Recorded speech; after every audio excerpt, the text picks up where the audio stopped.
Hello and welcome to another high-flying, wirework-supported episode of Good, Bad, Weird, and Wild, the monthly podcast series dedicated to picking out one cinematic figure and then dissecting their filmography, where we choose one film for each of the titular categories. A movie for the good, the bad, the weird, and you guessed it, a wild card pick. My name is Matt Reifschneider, and I am joined by my friend, co-host, and wandering warrior, Sean Caylor. How are you this evening, Sean? Ready to study Tai Chi at the hands of a duck. At the hands of a... Oh my God, are we going to cross? We might. We might here. Because I am utterly excited for today's cinematic figure. And before we get into the business, we want to let you know just who are we talking about today, Sean? Oh man, I can't even... I know I say I'm excited every time, but Jet Li is one of those dudes. I've never seen a Jet Li movie I didn't like. Actually, this is going to be hard for me on that level alone. Oh, interesting. Yeah, I'm really curious because he actually has a pretty robust career and many different kind of eras of his career for us to kind of dig into. So that we have a lot to talk about with Jet Li. So before we get too far into it, let's talk a little bit of business, get that out of the way so we can get on a jet plane and we're not coming back again. So if you like what you hear today, please check out our expanding back catalog wherever you listen to your podcasts. On Anchor.fm, which is our sponsor and host, Spotify, Apple, Stitcher, Google Podcasts, or our newest avenue, YouTube. Check out our other series, No Franchise Fatigue, and Fatigued But Not Forgotten, for all your weird cinematic analysis needs. And don't forget, while you're there, rate, review, and subscribe, or somebody might kick you in the face. I'm just not threatening. I'm not threatening anybody or anything like that. I'm just saying that sometimes those things happen. Sometimes people get kicked in the face, Sean. Not that I've ever kicked you in the face yet. Occasionally by this man born Liangji on the 26th of April in 1963, right in the heart of Beijing, China. Basically, lifelong martial artist who got into film in 1982 with a film called Shaolin Temple. However, became known for the Once Upon a Time in China series and steadily built up his Hong Kong career until brought over to America with Lethal Weapon 4. How do you feel about the great Jet Li? I thought you were going to ask me how I feel about Lethal Weapon 4, and I was actually just going to pass out. No. Does that count? Hard. Greatest sequel of all time. Bam! Just pass out. Hard pass. Hard pass. Okay, hard pass. Jet Li is, in fact, the best part of Lethal Weapon 4. So I didn't hate Chris Rock. Oh, fair enough. I forgot Chris Rock was in it. You know how long it's been since I've seen that movie? Damn. Probably since it was in theaters for me, if I'm honest. Damn.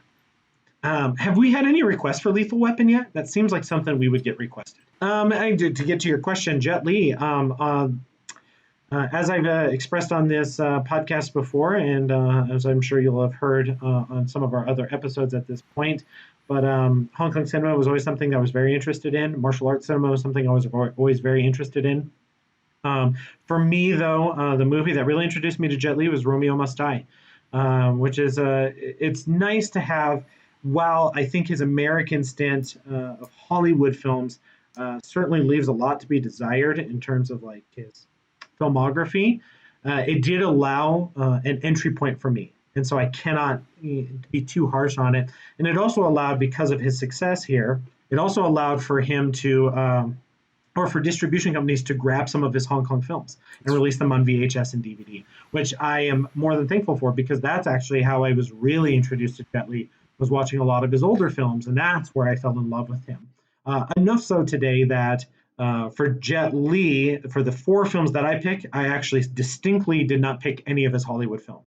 I wanted to talk a lot more about his Hong Kong cinema, and I wanted to, for listeners out there who may not be well versed in some of his other films, I am going to be talking about a couple of his mainstream films, but I want to reach out and kind of chat about his history with martial arts cinema. So I distinctly made that role for myself. Doesn't look like we're gonna have as much crossover as you were afraid. I definitely chose the latter half of his career generally.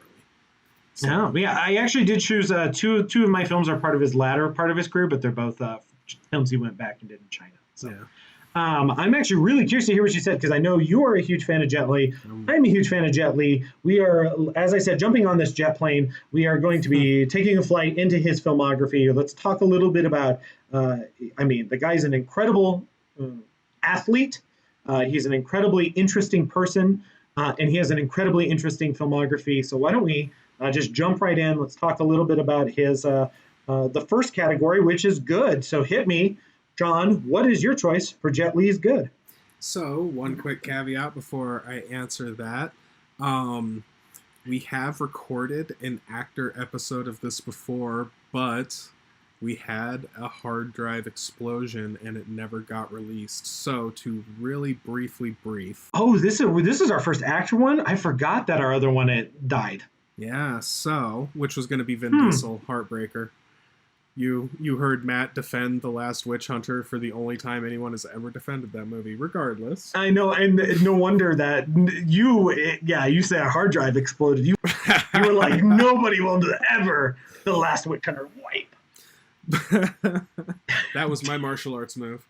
Yeah, right. But anyway, sorry, to briefly brief, it's by character. So some of these are actually going to be discussing multiple films. For sure. So, regardless, the first one, and my good, has only been in one film, and it is incomparable. And that would be Chen Zhen in the remake Fist of Legend. A remake of The Chinese Connection or Fist of Fury, if you're one of the cool kids. This is basically like the perfect kung fu film.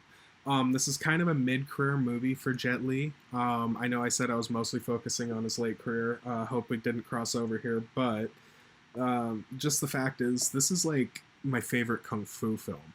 This is, to me, the perfect Chinese action film.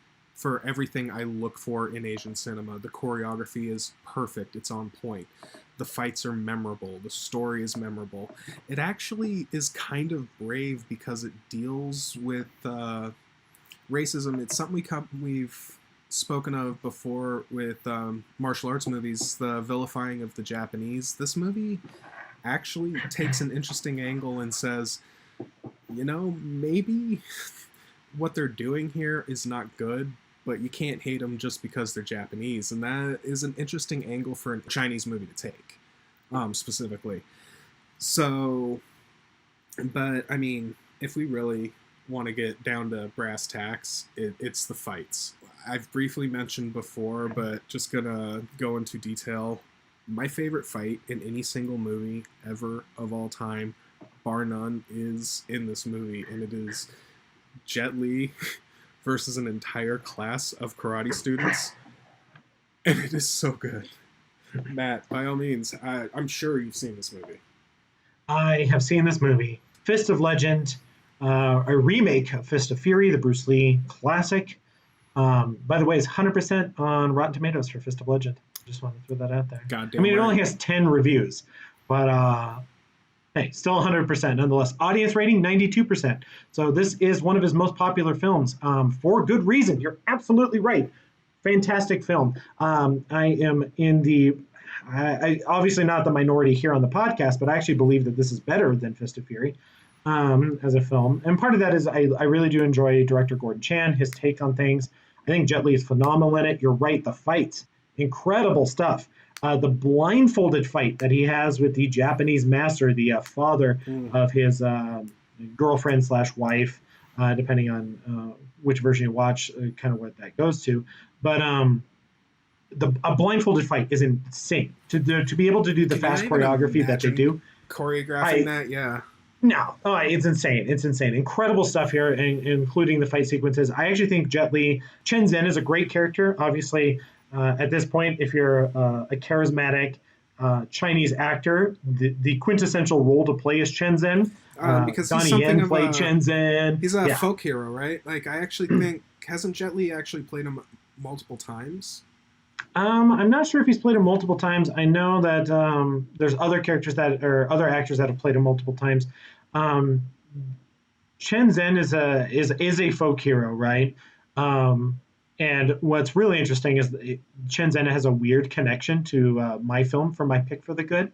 So that'll be really interesting to kind of dig into for a second. But I agree, Fist of Legend, incredible film, incredible performance from Jet Li as Chen Zhen, and definitely one that you want to, if you haven't had a chance to check out, definitely check out.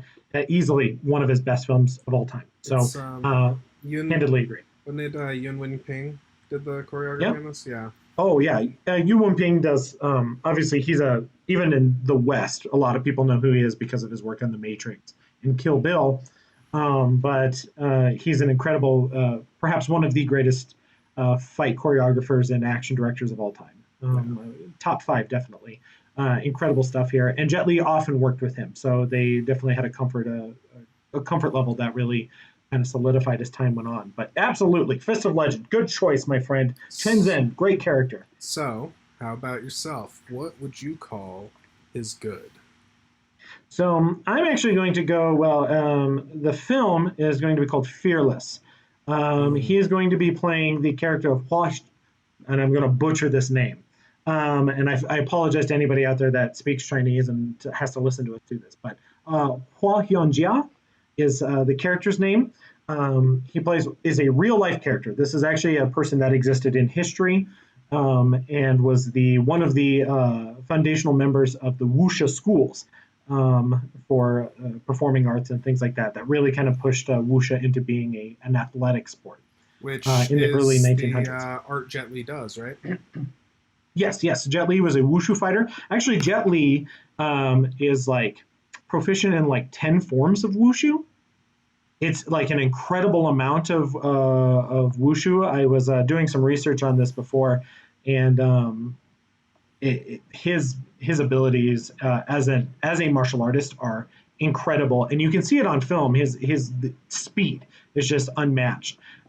Fearless itself is actually a later film from him. 2006 is when it came out. He does portray a realistic person. Now, the reason the connection with Chen Zhen, even though Chen Zhen was not necessarily a real person, and things like that, was in Fist of Fury, Chen Zhen's teacher is poisoned by a Japanese fighter or poisoned by a Japanese fighter and defeated. In those movies, his teacher is Hua Jianjie. Oh. So that's the school that Chen Zhen went to was a wuxia school that was taught by this gentleman. So that is a fictional interpretation of it, of a way of this, like, again, a folk hero being passed down to another folk hero. But it's an interesting kind of connection between our two choices for good. So I just looked it up. Jet Li is a master of several styles of wushu, including Northern Long Fist style, Tumbling Fist, 8 Trigram Palm, Supreme Ultimate Fist, Shape Intent Fist, Drunken Fist, Eagle Claw Fist, and Praying Mantis Fist. And they're all northern styles, I guess, northern style of wushu. So you ever heard of Praying Mantis? You're looking at him. So, oh, wow, you just pulled that right out. I love it. But no, the reason I chose Fearless, and I think in this role, not only is it kind of interesting to see essentially like what would normally be a historical drama in the West, is a martial arts film in Fearless. Jet Li is a producer on it. He treats it very, very well. And the reason I wanted to choose this film for the good is that I do believe this is Jet Li's best acting performance. Not only in the fight sequences or anything like that, but in terms of like actual performance, you get to see him. He's inherently a naturally charming actor, which is why he translated to Hollywood really, really well.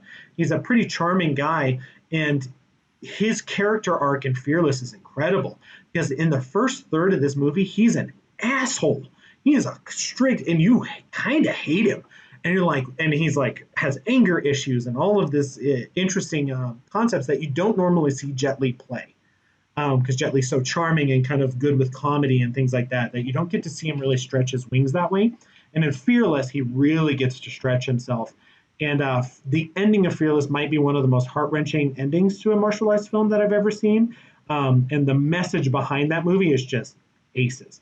So my choice for the good is Fearless. 2006. It is a modern film. It's actually one of the highest-grossing foreign films in the U.S. of all time, which is kind of cool. But I do highly suggest if you have not seen Fearless, check it out. Very interesting film. The Blu-ray that's out there has 3 cuts of the movie. So just a heads up. I do highly suggest watching the director's cut. It's a little long in the tooth. I get why they trimmed it, but there's a lot of interesting stuff in subtlety in the storytelling that's in that. Particularly from director Ronnie Yu, directed Fearless, which most people in the U.S. would know him as the director of Bride of Chucky, yeah. or Freddy versus Jason. But as it turns out, his Hong Kong career is actually very, very kind of luscious material, including Fearless. So that's my choice for the good, Fearless. Have you seen Fearless? I think this one came out while I was in school, and I missed a lot of movies in that era. Yeah. I think the latest Chinese movie I've seen Jet Li in was Hero, actually. Okay. And also, for the record, another connection to your film, Fist of Legend. Yu Wenping does the choreography for this film. It doesn't have the greatest of scores on Rotten Tomatoes, 73% from critics, 86% from audiences. It's still certified fresh because anything above a 60 is certified fresh. Right. So just throwing it out there since I think Rotten Tomatoes scores are fascinating. I do highly suggest checking it out. I was reading some reviews of this movie because when it came out, I didn't really read reviews. For especially martial arts movies, because I felt like Western audiences probably didn't appreciate them the way that I did, so I just kind of didn't read reviews. But reading reviews for this film is like very strange. Like people have, I think it was Empire Magazine referred to this as barely above direct-to-video. Wow. Yeah. Bold statement, especially for a movie that was nominated for so many awards over in China for the Hong Kong Film Awards. I think it was nominated for like 7 or 8 categories. So, what do Western critics know anyway? Yeah. Not much, if you ask me. That's my choice for the good, Fearless. So now I'm really curious because you do love Jet Li so much. What's your choice for the bad? So for the bad, I actually went with Yin Yang from the Expendables franchise. I have deeply mixed feelings about the Expendables franchise writ large. I don't hate it as a whole, but every movie in the franchise has deeply misused Jet Li to the point that his character is useless. The movies would actually be improved without him altogether because it could focus more on what the movie they clearly actually wanted to make, which is Jason Statham with knives and Sylvester Stallone with guns and Dolph Lundgren brings the crazy. Yeah.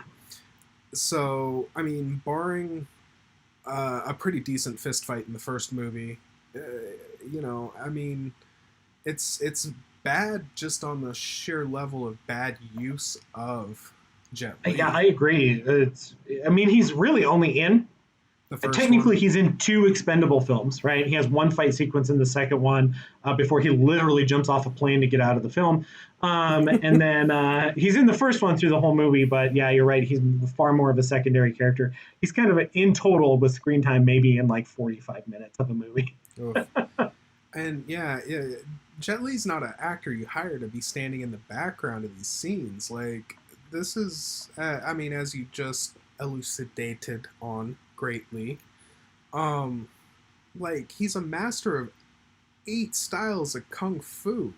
Like, holy crap, give the man a fight scene. Let him choreograph the goddamn fight scene. I don't care, but don't hire him and then make him shoot guns. Yeah, that's definitely problematic. And I love Expendables too. I'm actually a big stand for that one. Expendable 1 has its moments, and 3 is really problematic. But I agree, it's a misuse of him, which is it makes you wonder if there's something else behind that, or if it's just a misuse in general. Not knowing how to handle him, and even like you said, there's a good fight scene between him and Dolph Lundgren in the first one, but even that is not like, compared to his other stuff, that's like bottom tier. Yeah, like it's a decent fight scene. It's just when you watch his Hong Kong films or even some of his other U.S. films, something like, Kiss of the Dragon or something, the fight scenes in that are incredible. So you're like, well, because Expendables, right, wrong, or indifferent, wants to be a gun shooting movie, and that's, I don't think, even necessarily a bad thing. I think Expendables 2 goes damn near into self-parody territory to a point. The Wolf, are you kidding me? And am I remembering that right? Is that who Chuck Norris played, the Wolf? yeah, I believe so. We'll just call him the Buffalo. Yeah, there you go. Lone Wolf Water McQuaid. Buffalo. He's a water buffalo. Yeah. He was a yeah, little... I'm pretty sure it's Wolf because of that. Yeah. Yeah. But regardless, I'm I wasn't huge on the Expendables to begin with, and then, like I say, I just think it's a deep miscasting, misuse. Yeah, for sure. Although his fight scene in Expendables 2, where he has the frying pans, that's pretty fucking good. But he had his team choreograph that one. Yeah. So it was, and from my understanding, is it was actually not even filmed with. He didn't even film with the rest of the cast. That's why he's only in one scene with two other people. It was like he filmed something in Hong Kong, and then that was definitely a second unit. Yeah. Yep. So that was my understanding. But yeah, I agree. I actually don't disagree with this. I do enjoy the Expendables franchise, but it is a horrific use of Jet Li. So. All right, and how about yourself? I can tell you are also a huge Jet Li fan, and clearly you did not choose the Expendables. So what is it? What's it going to be? I did not choose any American films. I wanted to talk about all Hong Kong films. Now, as I mentioned, Jet Li has some interesting eras of his career. And that includes for a short time, he decided to do a lot of films for Wong Jing, who I'm not the biggest fan of in terms of directing, producing, and writing. But right after Fist of Legend, he worked with him quite a few times. And in this era, which is in the late 90s, he started doing a lot of more interesting films and a lot of weirder films. And I used to think it was a weird era for Hong Kong cinema in general. And it's in this era, in 1996, that he portrays the character of Choi in the movie Black Mask, which in the English dub version, his character's name is Simon. Because Simon is obviously the best name to name your hero. I'm just throwing it out there. Black Mask, man. I remember when this came out, it was released, I don't know, 99? It's Hong Kong Captain America. What? Based on a comic book, things like that. I think my problem with this movie isn't so much Jet Li in the movie, because he does what he's asked to do. It's just I'm not sure what he's being asked to do. And I think the problem is I'm not a fan of director Daniel Lee. I think Daniel Lee is very much an overrated director. I often, when I speak with my brother about this, I often compare him as the Paul W.S. Anderson of Hong Kong. So that just goes to show you kind of how I feel about him as a director. But Daniel Lee is super problematic. I think this movie's fun in a lot of ways, but again, it's a lot of Jet Li shooting things at times and dodging bullets and trying to survive weird exploding cars. And because it's a comic book movie, it's completely outlandish and surrealistic at times. It's got some fun stuff in it. There's some fun action sequences. I was going to say, in there. Thought it was reasonably well shot. I don't know. The director loves to use Dutch angles for everything, and that annoys me. And it's very late 90s in its editing. Like, it uses a lot of flash editing. Yeah. And it's for me, it's a movie that doesn't really work. I want it to work. It just really doesn't for me. And I really think that he's kind of wasted in the film because they just give him this kind of haphazard do-gooder who also happens to be a kick-ass superhero when he puts on a mask and an old cabbie hat. So he kind of looks like Kato from the Green Hornet. Yeah. I don't love this movie. I want to. The movie's fucking nuts. I mean, the plot is just everywhere and all over the place, and the romantic love interest in it is almost all comedic relief in it, and so there's not a lot of grounding to it and things. It's fun, absolutely. I just think that this is a movie that this is a movie, if it didn't have a sequel, I would totally pitch on our other thread as one that needs to be remade, because I think you could do a good version of it. I just don't think that the 96 version is that good version. So I'm going to throw it out there. Choi from Black Mask is my bad for Jet Li. So, yeah, that's it. So now, Weird, you got a lot of choices here. He's done some pretty strange movies at times in his career. So what is your choice for Weird? So I've done a lot of weirds, especially recently, that were kind of low-key secondary goods. Um, this time, unfortunately, I am gonna jump back into slightly problematic territory, although I personally enjoy this movie for what it is. Undeniably weird, though, and that is Jet Li playing Gabe Law, Gabriel Wu Law, and Lawless in The One. 2001 Jason Statham sci-fi movie that exists. Um, Basically, the idea is like Jet Li is this guy who he's like this criminal, Gabriel Wu Law, and he finds this technology, so sort of like sliders, right, where he can jump in between different alternate dimensions, and he discovers that if he murders himself in these alternate dimensions, he gets their power. It's pretty undefined, but he gets their power. And so it's sort of like Sliders and Highlander met and had a weird baby. And there's even a scene where you get to see like a Wall O Jet Li's from alternate universes. My favorite being the Rasta Jet Li. Yeah. With dreads and everything. You get to see that. So never even thought about. Yeah, I'm actually. No, go ahead. I got a question for you. But go ahead. Okay, because I'm saying I'm on the line on this one. Like, I acknowledge it's a bad movie, but I don't hate it. I saw it at that age where I kind of enjoy it for what it is, but what it is kind of a trashy Highlander knockoff, if we're honest. Oh, yeah, for sure. Yeah, okay. So I never made the Highlander comparison till just now. And there's totally quickening in this movie, isn't there? Oh, 100% quickening. Oh my God. I never thought about it that way.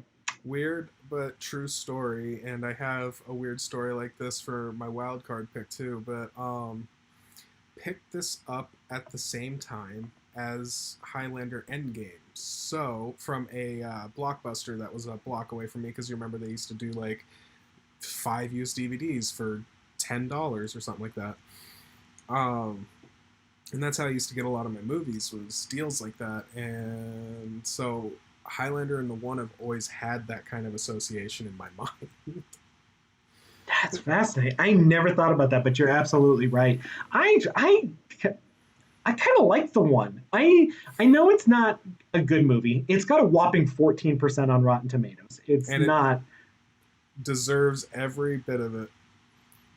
Yeah, I totally get it. I get why that's a thing. It is stupid fun. It's kind of fun. And I mean, I'm a sucker.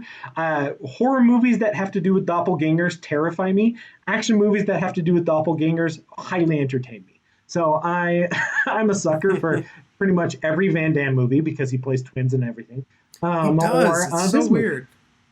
Like 6 movies. He's got 6 movies or something like that where he plays twins. But or doppelgangers or other versions of himself or whatever. But I kind of like that. It's like, so here's this one thing. So Jet Li gets popular in Hollywood, right? Romeo Must Die comes out. The One comes out after that. But he has this like weird spurt where he does a lot of movies that really advertise like how badass he is.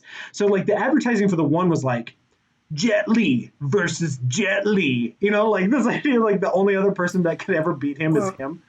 And it shows the era, too, because this was when Jason Statham was just starting to break out of comedies. Because it's easy to forget, he started out in British gangland comedies like Snatch and stuff. Right. And this deserves to be in the weird because Jason Statham has hair in this. Yeah, he does. He's got so much hair for Jason Statham. I mean, this is, and as somebody who's also bald.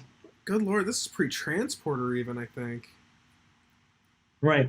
And so here's my point about this is that later on, he does War with Jason Statham, right? Where they told the marketing on that is brilliant because it's literally like, you know, Jason Statham's a badass. So is Jet Li. He's a badass. what if Jason Statham fought Jet Li? That's literally all the marketing is for that movie, and that movie's not very good either. I I think was that about also to has say only that like was on the razor edge of being my bad, actually. Seriously. right. Right. Yeah. I think it might have the same Rotten Tomatoes score. I'd have to look that up, but I'm pretty sure it's a 14% also on Rotten Tomatoes for War. But but I like that the marketing for the one in War totally sells me. Like I'm game. I'm game for both of those movies. Bad, good, bad, weird, wild, whatever. Like I'm game for them because you're just like You Jet know, Li's fighting Jet Li. I mean, for the record, though, even though I'm making fun of it is a silly, kind of terrible movie.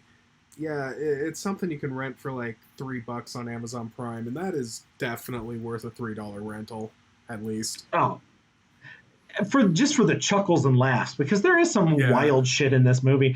And I will admit though, the scene where he flips the axe and catches the axe in mid fight, whatever, yeah, like that. I know it's CGI and shit, but that's a fucking cool moment. So it's say cool what you stuff. will. Handedly, that one moment gets a 14% from me in terms of a critic rating. So yeah, I understand why this is your choice for the weird because it is a very strange movie. But I actually kind of like it, and I think he's actually pretty good in it. So All right, and then how about yourself? What would you call the weird? so I'm going to. So by the time that this episode comes out, I should have an article out on this film. This is a film that I wanted to write about because I think this film is a highly overlooked and underrated martial arts gem. And this is a movie that comes out 3 years prior to Shanghai Noon, where Jet Li, as a martial artist, ends up in the Wild West and has to team up with a bunch of cowboys to defeat the villains of the time period.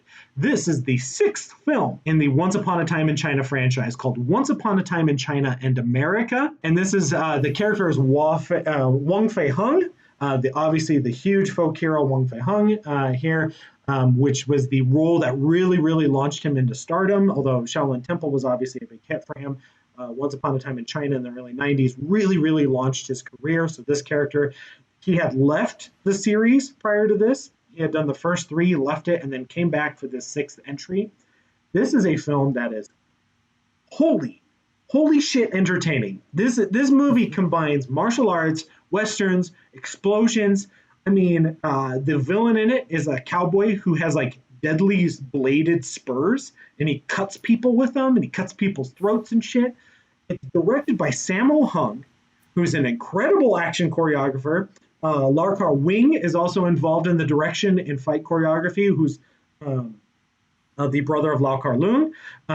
Also, Lau Kar Wing is an incredible fight choreographer. I'm not sure if you would have heard our franchise fatigue episode about the one-armed boxer, but he was the fight choreographer for Master of the Flying Guillotine, was Lau Kar Wing.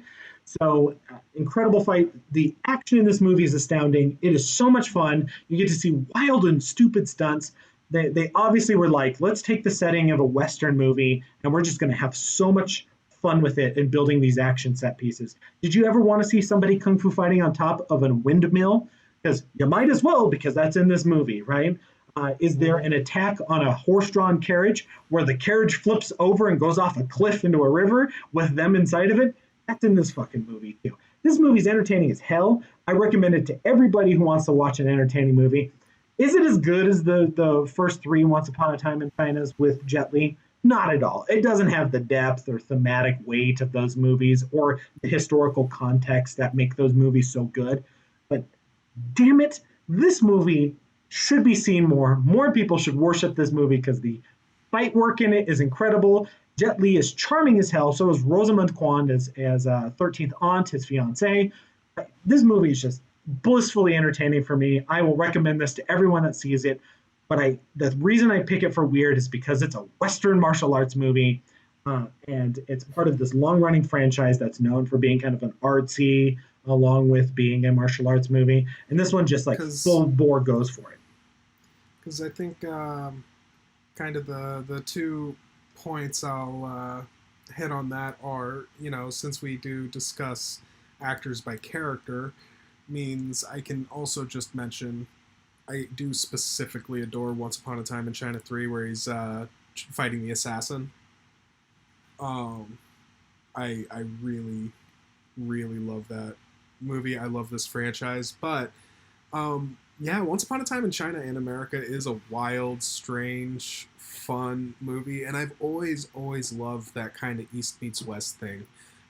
Shanghai Noon, you kind of mentioned, but even like long before that, in the 70s, there was Red Sun, which is about a samurai in the Old West. Want to say that movie is incredible too. Ugh. Yeah, it's a good movie actually. Anyway, aside from that, though, yes, this is a weird movie, but it's a very, very cool one. I'm always going to be a fan of throwing martial arts into any strange setting. Not really applicable for this, but by God, there's a Kung Fu Hammer vampire movie, and I love that too. Yeah. Well, and what's funny is like I love this idea of like a period set martial arts in a different period that wouldn't fit. And then as I'm like, I just rewatched Once Upon a Time in China and America, and the whole time I was thinking there, I was like, wow, they really did fuck up the Mummy Tomb of the Dragon Emperor, didn't they? Yeah. Like, which how also, cool would have that movie been had it was done well? Razor's Edge of being on my bed as well, actually. Oh God, that movie's terrible. Talk about misuse of Jet Li and Michelle Yeoh in that movie. Two wildly missed opportunities there. But the real heartbreaker for me too on that one, Brendan Fraser broke his body on that movie and cannot do stunts anymore. That's actually a true fact. Right. Yeah, that's kind of why he disappeared from Hollywood for a while, It right? is actually that movie specifically. What a shitty one to go out on, because he was so dedicated to being that character because he loved it. I wouldn't mind doing the Mummy franchise, actually. I really like those movies. Okay, so that was my choice for the weird. So what is your choice for Wild Card? The first movie I ever bought and owned on DVD, a very, very precious memory of seeing in theaters with my father, and that would be the character of Liu Jian in Kiss of the Dragon, a French kung fu movie that is awesome. This movie is just rad. I think this actually gets a little less attention because it didn't really light up box offices. I don't think it's particularly well or fondly remembered, especially in the face of his Hong Kong career before and directly after this film, actually. I can understand why people have completely forgotten this movie, but I adore it. The Interpol agent who's like the master of this weird kind of like weaponized acupuncture as a martial art, and he wears like these acupuncture needles on his wrist, and he gets kind of implicated because he walks in on a political plot where a French chief is trying to get away with, like, the story doesn't matter. It's an excuse for him to be on the run from this insane French police officer. In a weird way, it's like a half kung fu version of Leon the Professional. Like, he kind of helps out this prostitute played by Bridget Fonda, and it's just so cool. There's this fight in an office building between these two French savate masters, which is a French martial art. The boot is literally what that translates to. But it's like this huge tall guy and the short kind of spry athletic dude, and they're twins. They call them, that's the character, like in the credits they're called the twins. And it is just an all-timer kung fu fight for me. I love it. How about you, Matt? Yes, absolutely. I am a stand for Kiss of the Dragon. I would vouch that this is his best Hollywood film, even though it's loosely Hollywood, westernized film, definitely in those regards. Followed closely by Unleashed. I do enjoy Unleashed, but I do think that this is his best film. Great Bob Hoskins performance in Unleashed too, yeah. Oh, yeah. I mean, that movie's fantastic all around. But Kiss the Dragon, because it is a martial arts movie, you're absolutely right. Also, great use of a billiard ball that famous trailer shot where he kicks it up and then kicks it into the dude's face. So good. So good. Stuff like that. There's a scene in this that's definitely a throwback to Fist of Legend. With him walking into the dojo, this random dojo or whatever, and he kicks everybody's ass in the dojo. Great sequence. This movie is good from top to bottom. It's got a good story. His performance is fantastic in this movie. Bridget Fonda is actually very, very good in this movie. I I think you're absolutely right. This is a movie that's a westernized version of martial arts movie that gets how martial arts works. And I think that that's a huge factor into why this movie is good. I like that it's darker. I like that it's a little bit more serious for his stuff, especially in the U.S. I also have always kind of enjoyed that it's got this almost Kane from Kung Fu thing going for it, in the sense that it is very much a martial arts film. You know, you and I both very much stand behind that. But the bad guys use guns. The bad guys are still, you know, they're not honorable. They're not playing by martial arts rules. It's just showing a martial arts guy handling it. Yeah, and I think that's really cool. adore this film. I'm glad that we get to talk about it because it is not my pick for the final choice. I was shocked because I was going through his filmography and things like that to find out that this movie was not received well when it came out. Mm-hmm. It does not have the following that I thought it did. Partially because I'm a huge fan of it. I thought it did, and then to realize that it didn't, it was shocking to me. The fact that I think it was like a 51% on Rotten Tomatoes from critics, which is weirdly low. I mean, some of his like shitty Hong Kong films have way higher scores than that.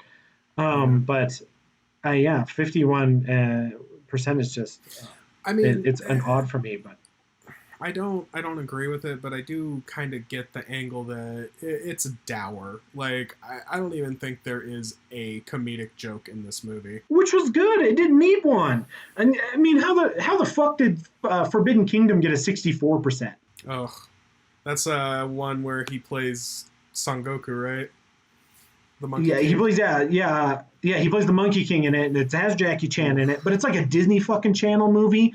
Also got I believe it's got Mulan in it, the lady who plays Mulan. That was one of her first English speaking roles.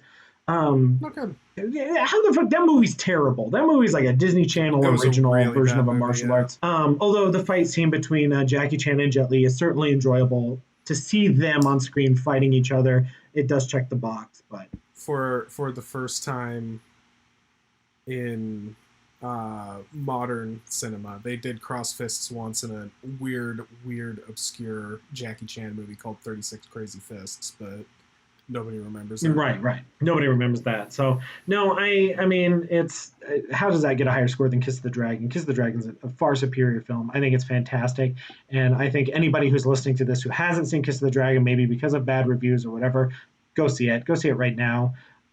It's a fantastic film, definitely worth checking out. It is a little bit more of a European flavor to it. It definitely has that, like you said, that Leon, that French tone to it. But I agree with you. Check it out. So that's a good one. So. And how about yourself? Grand finale. What is the wild? My wild card pick is probably technically my favorite Jet Li film. It's probably my favorite film that features Jet Li in it. The reason I picked Fearless over it is I think it has a better Jet Li performance.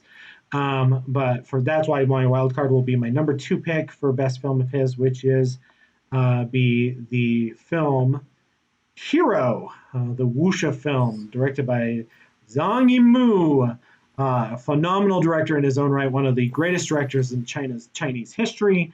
This was his wuxia film, controversial wuxia film nonetheless in China, although that controversy did not cross over the waters here. I think this film is incredible. I think Jet Li is incredible. In this movie, he is not asked to emote much, which is why I did give Fearless over this one for my choice for the good. He plays a character who's named Nameless. He is a nameless swordsman in it, a nameless assassin sent to take out the warlord.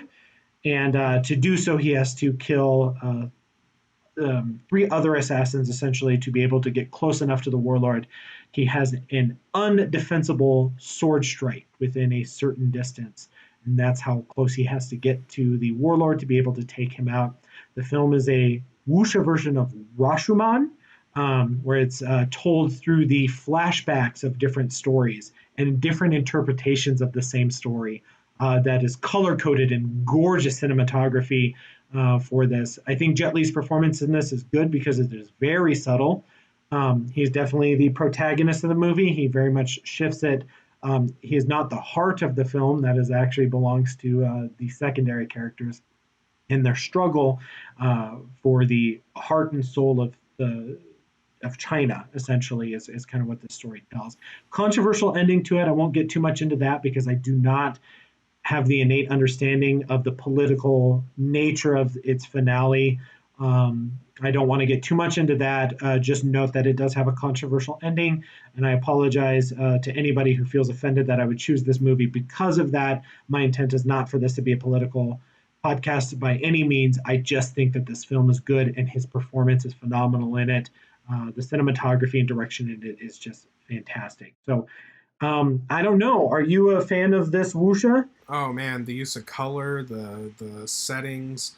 I think I actually mentioned previously on our One Arm Boxer episode, or we mentioned this movie briefly in passing before, but there's this sequence in this where basically to learn the motions for the sword strike, he has to do this calligraphy, and the house he's learning this calligraphy in is under attack, and there's just arrows flying through it, and at one point, like, he has to coolly catch an arrow out of the air, break off the tip, and like continue doing the calligraphy he's doing. It is just so cool, so well staged.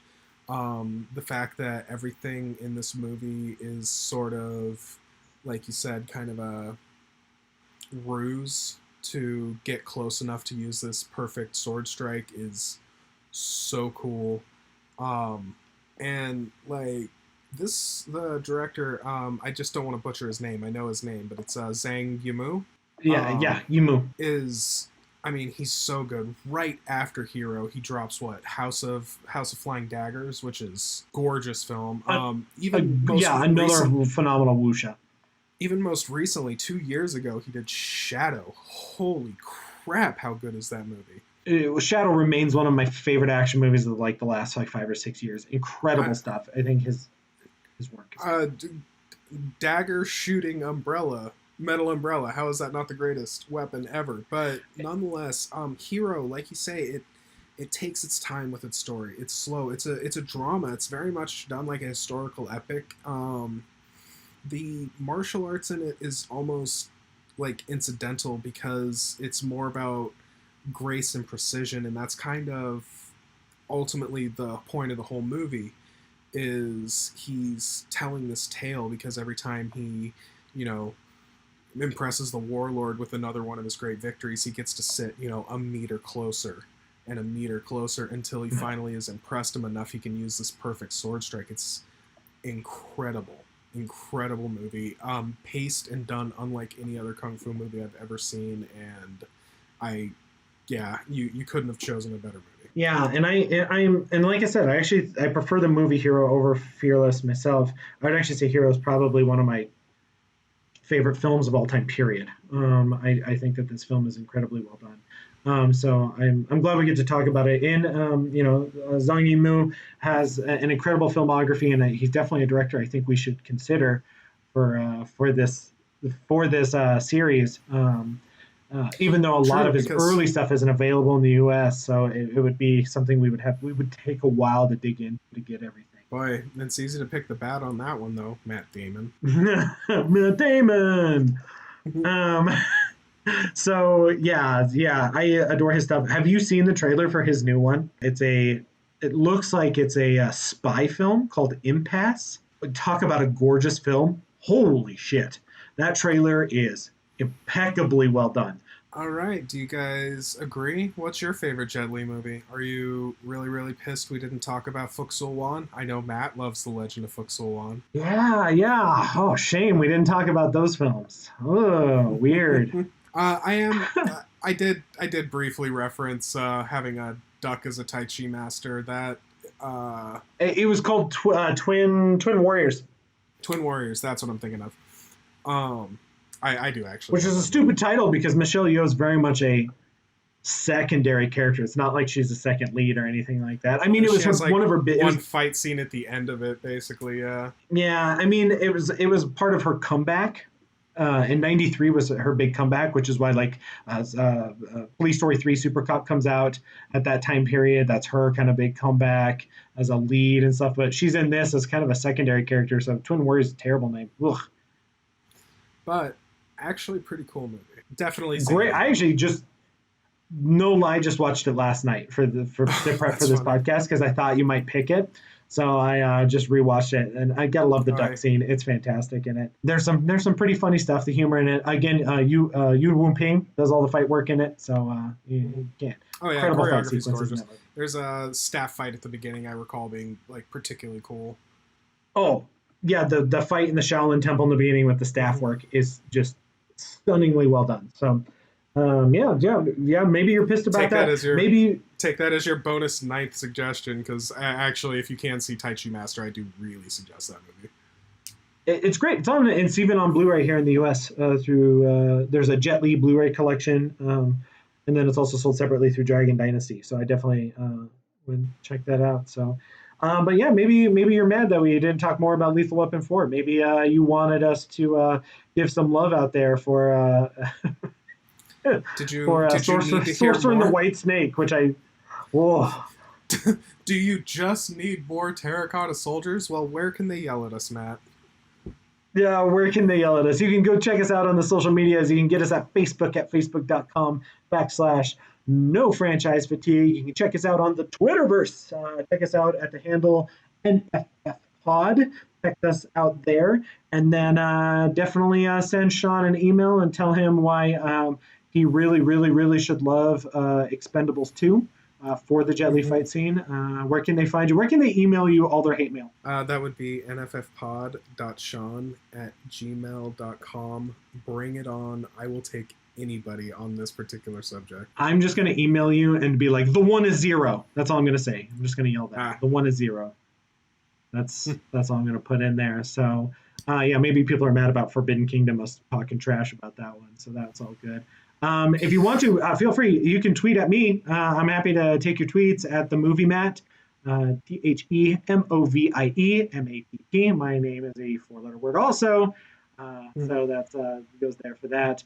So you can definitely tweet at me. You will be able to read if you're interested in martial arts movies. Definitely check me out. I also write for 36 Styles. That is an online publication that does some merchandise for martial arts, specifically T-shirts and posters.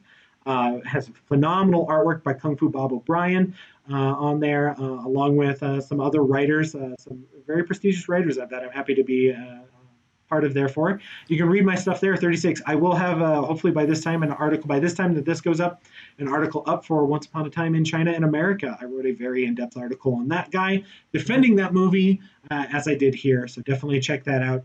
Well, you can read a bunch of stuff on there. I got my last article that went up last month was about King Hu's In trilogy, which I was thought about pitching to you, but that might be a little bit down the line. We'll talk about his, because it's not really a trilogy. It's just 3 movies that surround an inn from King Hu's filmography. The podcast would actually want to wish Jet Li nothing but the best. He fell ill a few years ago, and although he does still act, is unable to do physical acting anymore, and it really sucks. Just degenerative disease kind of took one of our greatest physical actors from us, and it's heart-wrenching. It is, and he is still acting. He will also be in the upcoming Mulan. He plays the Emperor in it. So definitely check that out when it comes out. Support him. I don't know if you've ever read any about his philosophy or his religious. He's a devout Buddhist. He's got some really cool stuff in there too. I'm not a religious person myself, but I always find it fascinating for those kinds of things. He seems just like a really, really good guy. So we support Jet Li and everything that we can. We think he's a pretty cool guy. So we hope you guys enjoyed this episode. Definitely let us know what you thought. If you have any suggestions, other people that we should cover in Good, Bad, Weird, Wild, maybe a franchise we should cover. Did you want us to cover the Expendables? Did you want us to? Are we expendable? Should we re-record Vin Diesel? Do you really want to hear Matt's plea for The Last Witch Hunter? I will plea. You know what's even better is I am sad because in that episode, I pitch a sequel to that movie. I'm like, this movie deserves a franchise, and I argued for it, and now it's getting one. So, joke's on you. Guess who's right in this corner? True. It's this guy. So, but thank you guys for listening once again. Guys, have a good night, and we will see you next week for our next episode.